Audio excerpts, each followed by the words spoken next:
attention and applause.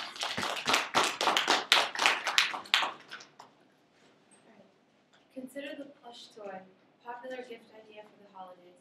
It's manufactured along with countless others in every popular make and model. It's in a box and locked in a warehouse. Gets no special attention, doesn't see the light of day until the time comes that it is shipped to a retail store and put on shelves. Shoppers give it some special attention, and maybe one day it's taken off the shelf and taken home as a gift for the holidays. Everyone takes their cut. And the unsold stock that never left the warehouse, never saw the light of day, never got special attention, and never got taken home, is cleared out to make room for the new generation in every popular make and model. Dogs shouldn't be treated like toys. Most pet store puppies come from puppy mills. Today I want to convince you not to buy anything from pet stores that sell puppies. Many pet stores claim that their puppies do not come from a puppy mill. These stores claim that they come from reputable breeders. More often than not, this is actually a lie. Most reputable breeders would never sell their puppies to pet stores because they like to question and screen every potential buyer. I can assure you of this from personal experience. My mom and my aunt used to actually be dog breeders. They used to breed huskies, and they would have never sold their puppies to anybody they didn't know. Some pet stores can even back up their claims by providing papers for their dogs. However, being registered or having papers only means that the puppy's parents have papers, which really doesn't prove anything in the end, since most dogs that are bred in puppy mills are registered. The only way to really make sure that they came from a good place is to visit the breeder yourself. So what is the definition of a puppy mill? Puppy mill is described as a large-scale commercial dog breeding operation where profit is given priority over the well-being of the animals. Some puppy mill puppies are sold in pet shops, usually through a broker or a middleman, and they're marketed as young as 8 weeks of age. Other puppy mill puppies are sold directly to the public, including over the internet, kind of like eBay for dogs, and through newspaper ads and flea markets and swap meets. So there are many problems that are common in puppy mill dogs. Many illnesses and diseases are common in dogs that come from these mills. This happens because the puppy mill operators often fail to apply proper husbandry techniques, and they don't keep dogs that have genetic disorders out of the breeding pool. So as a result, a lot of the puppies are prone to congenital and hereditary conditions. Some of these conditions include epilepsy, heart disease, kidney disease, musculoskeletal disorders like dysplasia, endocrine disorders like diabetes and hyperthyroidism, and blood disorders like anemia, deafness, eye problems, deformities, and respiratory disorders. Puppies from mills often arrive in stores with a lot of diseases like giardia, which affects their stomach, and once they have that, they can never eat normal food again.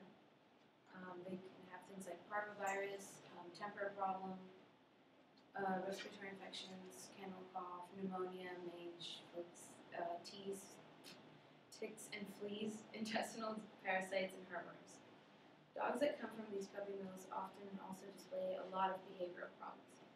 This is often because they're separated from their mothers at a very young age, and they're not socialized with people, so they're very fearful. So they tend to show aggressive behavior and a lot of shyness and anxiety. So what are conditions like in puppy mills? In puppy mills, they live in extremely overcrowded and unsanitary conditions, without any special attention or veterinary care. Many times they're also kept without adequate amounts of food or water, and they don't get to experience getting treats, toys, or any exercise at all. So also, to minimize cleanup, they tend to keep them in cages with wire floorings in the hopes that their waste would go through the wire and they would never have to clean cages. But in reality, it really doesn't go through, and it just injures their paws, and it's really unsanitary. And a lot of these cages are actually kept stacked together in columns to make room for more cages in one building. And they tend to keep as many as about 5 dogs in small, very small cages meant for one dog. The dogs are kept crammed in usually filthy structures, and they never get the chance to see the sun or breathe fresh air until they're shipped out to a pet store. So how many puppy mills are there and where are they located? According to the ASPCA, there are about 2,000 to 3,000 USDA licensed breeders, which really, it sounds really official, but it's the same thing as a puppy mill that are operating in the United States. This number, however, does not actually include all the ones that are not licensed and operating illegally. So in reality, there's about 10,000 puppy mills in the U.S. The leading states that tend to have these are Missouri, Pennsylvania, Ohio, and upstate New York.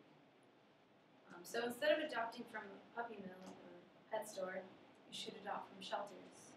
There's lots of reasons to adopt from a shelter. The first is that you will save a dog's life. Unfortunately, many shelter dogs are often euthanized because there's no room in the shelters and no one wants to adopt them. There's roughly about, according to the Humane Society, about 3 to 4 million animals that are euthanized each year in the United States due to limited space in shelters. So if more people would adopt, less dogs would have to be euthanized. Second reason you should get adopted from a shelter is that, contrary to popular belief, you will get a healthy pet. Most shelters examine and give vaccinations to animals when they arrive, and they often are spayed and neutered. In addition to medical care for dogs in shelters, they're also screened for temperaments and behaviors to make sure that each one goes to a home that suits it well. And third reason is that you will save money. Pets at animal shelters are much less expensive than pet stores or through most other sources. And the fact that they've already been vaccinated and spayed or neutered also makes the prices at a shelter even better, a bargain. Fourth reason is that by having a dog, you will feel better. Having a dog has been shown to be psychologically and emotionally and even physically beneficial. Caring for a companion animal can provide a sense of purpose and fulfillment and ease feelings of isolation and loneliness in every age group. Pets can help your physical well-being as well. Studies have shown that spending time with an animal can help lower a person's blood pressure and cholesterol levels.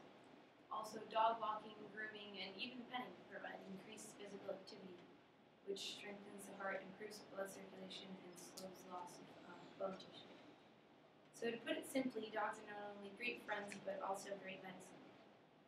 And fifth reason is that you won't be supporting cruel puppy mills with your money if you get a dog from a shelter. So next time you're thinking about adding a dog into your family, please consider adopting a puppy from a shelter and don't buy it from pet stores. Thank you. So if you've been persuaded,